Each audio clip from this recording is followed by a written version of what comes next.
So please आंनि post होनाय बा आंनि बागै भिडिअ होनायखौ बन्द खालामथ'दो अननानैहाय। फेसबुकाव मिथि नार्जारिनि खोथाखौ लानानैनो गोबां भिडिअफोरा भाइरेल जाबाय दङ दिनैनि समाव।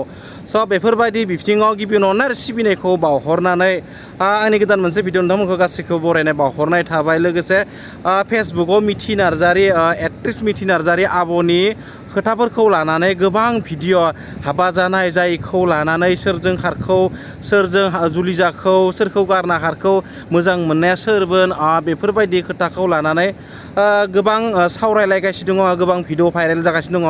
बेबायदि बिथिङावनो मिथि नार्जारि आब'आ गावनि जुलि जाखांनायनि उनाव रायजो राजानो बैफोर पस्टफोरखौ नुनानै गावनि गोसो गोरबोनिफ्राय दुखु फोरमायनानै दुखुजों गोबां खोथा बुंदों आरो बै खोथाफोरनिफ्राय जों मिथिनो हागौ जे जुलि जादोंबाबो बिथाङा मोनसे गिदिर जाहोन दङ नामा बेफोरबायदि नुनो मोनदों। मानोना बिथाङा खनले खनले गले गले बुंदों जे आंनि भिडिअफोरखौ दा भाइरेल खालामसै, आंनि खोथाफोरखौ दा भाइरेल खालामसै होननानै बिथाङा जे गावनि इउटुब चेनेलावबो पस्ट हेंगारदों। स' बेफोरबायदि खोथाखौ लानानै जों साननो गोनां जे बै जुलि जानाया हरखाबै जुलि जाबाय, हरखाबै मालायजों गावनि बयफ्रेन्डखौ गारनानै थांनाय खोथाखौ जे गासैबो मिथिखागौ। नाथाय गुबुनजों जुलि जाबाय, बै गेप्सआव गोबां माबाफोर खोथा हाबसोखामानाय दङ नामा बेखौ जों एसे हमदांनाय बायदि मोनो। स' जियानो जाया मानो रावनिबो पार्सनेल खोथाखौ लानानै बा पार्सनेल जिउआव आं बेखौ बुंनो थाङाखै नङा होमबा। पार्सनेलखौ सोरनिबा पार्सनेल खोथाखौ बुंनाया बे जोंनि खोथाबो नङा। बेनिखायनो आं मिथि नार्जारि आब'नि सायाव पार्सनेल खोथा जागोन होननानै आङो बेखौ भिडिअ बानायाखैमोन। मानोना सोरनिबा पार्सनेल खोथाखौ जों बुंफुरना होनाया बे मोजां खोथा नङा। बेनिखायनो पार्सनेल लाइफखौ बुंफुरथिनो नाजायाखैमोन। स' जियानो जाया मानो दा रायजो राजाया गोबां कमेन्ट खालामदों, बेबो मोनसे खोथा जे रायजो राजाया अनबोबाय। पोस्ट नुबाय थादों जानो हागौ इउटुबफोराव फेसबुकफोराव, बेनिखायनो आं दिनै भिडिअखौ लाबोनाय जादों आरो। स' प्लिज आंनि पोस्ट होनाय बा आंनि बागै भिडिअ होनायखौ बन्द खालामथ'दो अननानैहाय। सहायनो हायाखै जेनेबा मानसिफोरनि खायसेनि रायनाय बा बेफोरखौहाय। ओंखायनो नोंथांमोना बयबो मिन्थिदों जेनेबा आंहा मोजां मोननाय दंमोन क'क्राझारनि।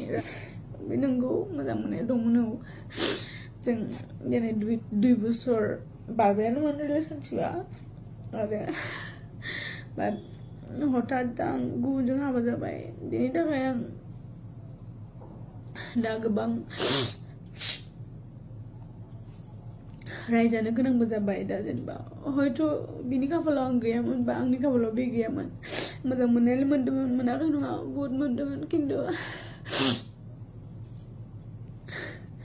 माब्रै मा जाखो हठात बेखौथ' जों बुंनो हाला। बेनि अनगायैबो ससियेल मिडियाखौ जुदि जों नायनो थाङोब्ला ससियेल मिडियायाव मोनसे खोथाया गालाय गुजाय जागासिनो दङ। बेनो जाबाय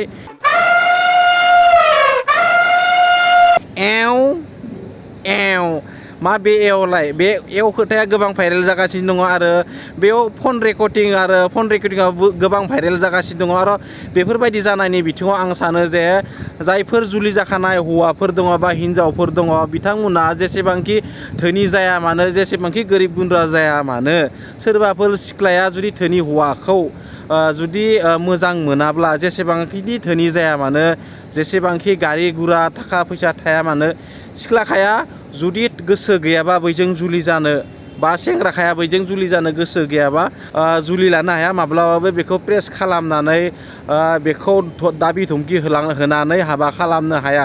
जुदि बिनि गोसोआ मोजांब्ला, बेहा मोजां साननाय दङब्ला, बेफोरबायदियैनो सासे हाबा जानाय हिनजावजों सेंग्रा सासेया जे खारलाङो, बैफोरबायदि बिथिङावबो गाव मोजांब्ला बेफोरबायदि जाया। गाव जुदि मोजांब्ला, जुदि गावनो जुदि गाज्रि बा गावनो बेफोरबायदियाव लोब्बा थायोब्ला, बेनि थाखायसो सुबुं समाजनि गेजेराव बैफोरबायदि थासारिया जायो आरो ससियेल मिडियाफोराव गालाय गुजाय जायो। स' मानो बेफोरखौ पार्सनेल खोथा बुंनो थांनाया मोजां नङा। बेफोरखौ थेवब्लाबो जोंनि मेगनाव जे ससियेल मिडियाखौ खुलिबा बेफोरबायदि गाज्रि थासारिफोरा जोंनि मेगनाव नुजायो बा ससियेल मिडियायाव जों नुनो मोनो। स' बेफोरबायदिया मोजां खोथा नङा। बेफोरबायदिखौ नागारनांगौ, बेफोरबायदिनिफ्राय गोजानाव थानांगौ।